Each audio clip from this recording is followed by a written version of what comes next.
देखिए गलतियां तो इंसान से ही होती है, लेकिन कितना अच्छा होगा ना कि अगर गलती करने से पहले ही हमें पता चल जाए कि कौन सी गलतियां हमसे हो सकती हैं। तो देखिए आज के इस वीडियो में मैं उन्हीं सारी गलतियों के बारे में बात करने वाला हूं जो कि आमतौर पे लोग 30 से 40 के एज में करते हैं। नमस्कार, मैं हूं सागर श्रीवास्तव, आप देख रहे हैं फ्यूचरिस्टिक सागर यूट्यूब चैनल। और आज के इस वीडियो में मैं आपको बताऊंगा 5 ऐसी फाइनेंशियल गलतियां जो 30 से 40 के एज के लोग करते हैं। तो देखिए जो सबसे पहली गलती है वो ये है कि रिटायरमेंट के लिए सेविंग्स न करना।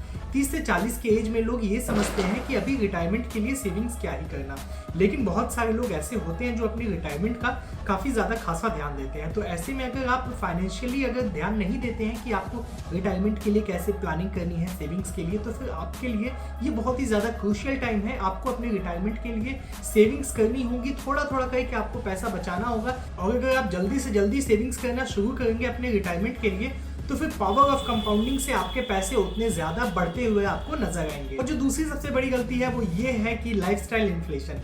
जब भी किसी का प्रमोशन होता है या फिर रेवेन्यू में इंक्रीमेंट होता है, तो फिर आमतौर पे जो सबसे पहले दिमाग में आइडिया आता है वो ये होता है कि भाई चलो सेलिब्रेट करते हैं, पार्टी करते हैं। बेशक पार्टी करनी चाहिए, सेलिब्रेट करना चाहिए। जब भी आप अपनी लाइफ के अंदर किसी भी ग्रोथ को आप देखते हैं तो फिर आपको वहां पे आपको पार्टी करनी चाहिए। लेकिन इसी में जो कई बार चीजें ये होती हैं कि लोग उस चीज को अपनी आदत बना लेते हैं, तो इस चीज से थोड़ा बचना होगा।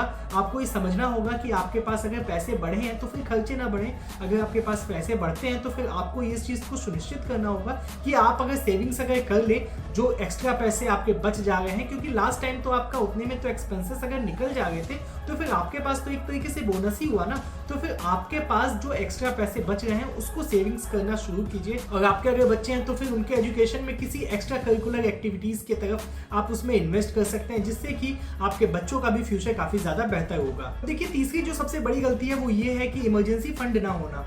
भगवान न करे अगर किसी की भी अगर जॉब चली जाती है, कोई भी ऐसी मेडिकल इमरजेंसी आ जाती है या फिर किसी भी तरीके की इमरजेंसी आ जाती है, तो ऐसे में आप अगर सोचेंगे कि यार मेडिकल इमरजेंसी आएगी तो फिर हेल्थ इंश्योरेंस आपने अगर ले रखा है तो फिर आप उसको वहां पे रिडीम कर लेंगे। लेकिन क्या पता अगर ऐसी कोई फाइनेंशियल इमरजेंसी अगर आ जाती है जिसमें आपको पैसे की काफी ज्यादा नीड होगी, तो फिर ऐसे में आमतौर पर लोग क्या करते हैं कि अपने क्रेडिट कार्ड से या फिर कोई ऐसे हाई इंटरेस्ट डेट ले लेते हैं जिसमें कि उनको इंटरेस्ट काफी ज्यादा देना पड़ता है, और उस पर्टिकुलर खर्चे की वजह से उनका इंटरेस्ट इतना ज्यादा हो जाता है कि उसे चुकाते चुकाते काफी ज्यादा टाइम निकल जाता है और इंटरेस्ट टाइम बाय टाइम बढ़ता जाता है। तो ऐसे में मैं आपको रिकमेंड करूंगा कि इमरजेंसी फंड्स के लिए भी सेविंग्स होना काफी ज्यादा आवश्यक होता है, जिससे कि अगर आपको इमरजेंसी में कोई नीड पड़े तो फिर वहां से आप उस फंड का इस्तेमाल कर पाए। जो चौथी सबसे बड़ी गलती लोग करते हैं वो ये है कि अधिक डेट लेना।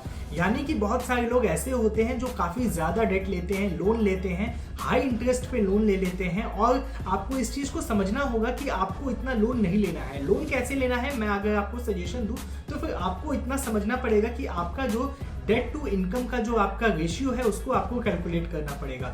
यहाँ पे आपको अगर उसे कैलकुलेट करना है तो काफी ज्यादा इजी एक तरीका है। आप इस चीज को सुनिश्चित करें कि आपके इनकम का 30% से अधिक आपके लोन में या फिर किसी डेट में न जाए, जिससे कि आपके जो एक्सपेंसेस हैं वो आसानी से मैनेज हो पाए। और ये जो कैलकुलेशन मैंने आपको बताई, अगर ये कैलकुलेशन नहीं समझ में आ रही तो फिर इसकी कैलकुलेशन आप खुद भी कर सकते हैं। देखिए आपको इस चीज को सुनिश्चित करना होगा, आपको ये चीज जानना होगा कि आपके कितने एक्सपेंसेस हैं।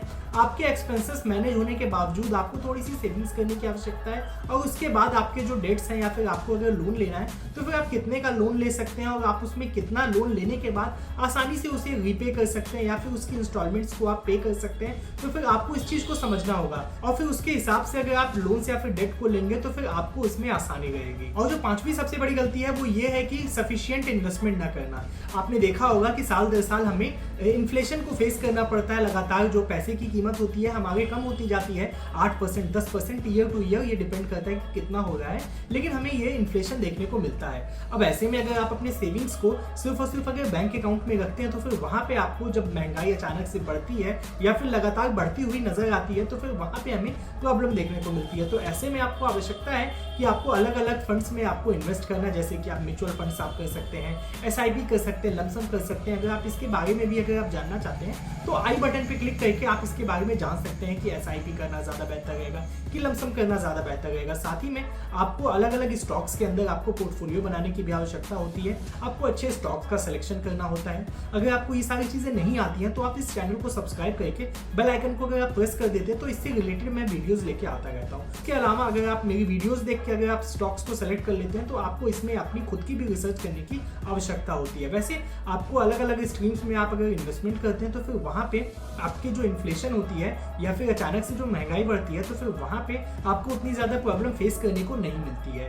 तो अगर इन 5 बातों को आप अपने 30s से 40s के बीच में अगर आप ध्यान रखते हैं तो फिर आपको काफ़ी ज़्यादा मदद मिलेगी फाइनेंशियल सेक्टर के अंदर। और उसके अलावा अगर आपने इस वीडियो को यहाँ तक देख लिया है तो आपका बहुत बहुत शुक्रिया। अब ऐसे में मैं आपको 2 टिप और देता हूँ। देखिए, जो पहला टिप है वो ये है कि आप अपने लॉन्ग टर्म फाइनेंशियल्स को, जो आपके जो गोल्स हैं उन्हें आप नोट डाउन कीजिए। आपके जो लॉन्ग टर्म में जो फाइनेंशियल गोल्स होने वाले हैं, आप क्या करना चाहते हैं फाइनेंशियली, आपको किस चीज़ को खरीदना है, किस तरीके से आपको सेविंग्स करनी है, इन सारी चीज़ों को अगर आप नोट डाउन करते हैं तो फिर आपको काफ़ी ज़्यादा आसानी रहेगी। और दूसरी बात यह है कि देखिए, लाइफ एक है, आपको एंजॉय करना काफ़ी ज़्यादा आवश्यक होता है। तो आप इस चीज़ को बर्डन की तरह न लें कि आपको काफ़ी ज़्यादा सेविंग्स करना आवश्यक है। देखिए, आपके रिटायरमेंट के लिए, आपके आने वाले टाइम के लिए आपको सेविंग्स करना बेशक ज़रूरी है, लेकिन अगर आप आज के समय में अगर आप जीते हैं और अपने प्रेजेंट टाइम को अगर आप बढ़िया बनाना चाहते हैं तो फिर आपको खुल के जीना पड़ेगा।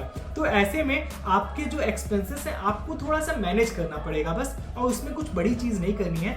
बाकी जो आपके जो लाइफ के एंजॉयमेंट है, जैसे आप कर रहे हैं वैसे आप करते रहिए, उसके साथ ही में थोड़ी सेविंग्स करना बेहद ज़्यादा जरूरी होता है। तो उम्मीद करता हूँ आपको ये 5 बातें बेहतर तरीके से समझ में आ गई हैं और आपको बोनस टिप भी आपको पसंद आई होगी। तो उम्मीद करता हूँ आपको वीडियो पसंद आई होगी। अगर वीडियो पसंद आई होगी तो इस वीडियो को लाइक कीजिएगा। कोई भी डाउट्स या फिर सजेशंस होंगे तो नीचे कमेंट बॉक्स में जरूर से कमेंट कीजिएगा।